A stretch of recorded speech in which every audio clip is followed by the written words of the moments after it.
Hi, I'm Mike Doval, and this is my real estate tip for the week.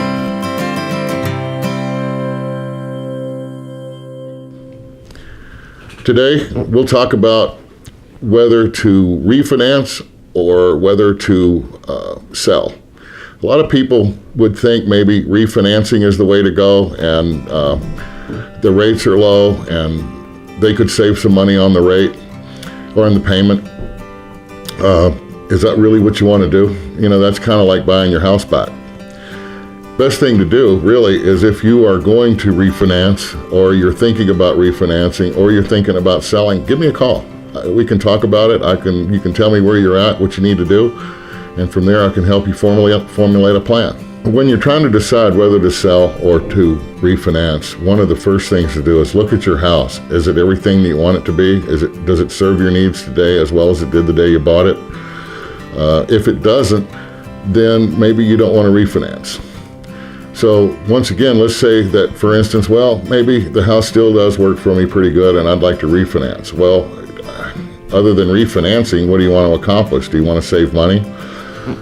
The spread in the industry, what we usually look for is about 2%. When you can drop your rate by 2%, that'll generally make sense. If you're going to drop your rate maybe and reduce it to a 15-year mortgage, that's another thing that's a pretty good idea. But you have to bear in mind there are costs. And when you have these costs to refinance, then you have to decide whether or not that makes sense. Whatever the amount is that it costs you to refinance, whether you're buying the rate down any in that refinance, are you paying any kind of fees in there? If you want to keep it cheap, they can do that. A lot of lenders can load some of the costs back into the mortgage amount. But what it really comes down to, though, is when you do that, you're refinancing. You're not just refinancing your house, you're actually buying it back. And when you refinance, you have to look at it like, what am I saving every month by refinancing? Then you have to take that amount that you're going to be saving a month and divide it into the amount that it costs to refinance it. When you do that, you will see how many months it takes to recapture.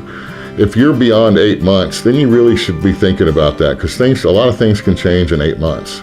And there's been many people that I've listed their house, and during the course of doing so, they tell me they just refinanced 3 or 4 months ago. Well, you should think about that a little bit, because you're really going to spend a lot of money for nothing if that happens. So if you want to look at it, whether to do one or the other, give me a call. I'd be glad to go over it with you. It wouldn't cost you a dime. We look forward to talking with you. Hi, I'm Mike Doval. My number is 303-888-6489, and I would love to work with you. Please give me a call.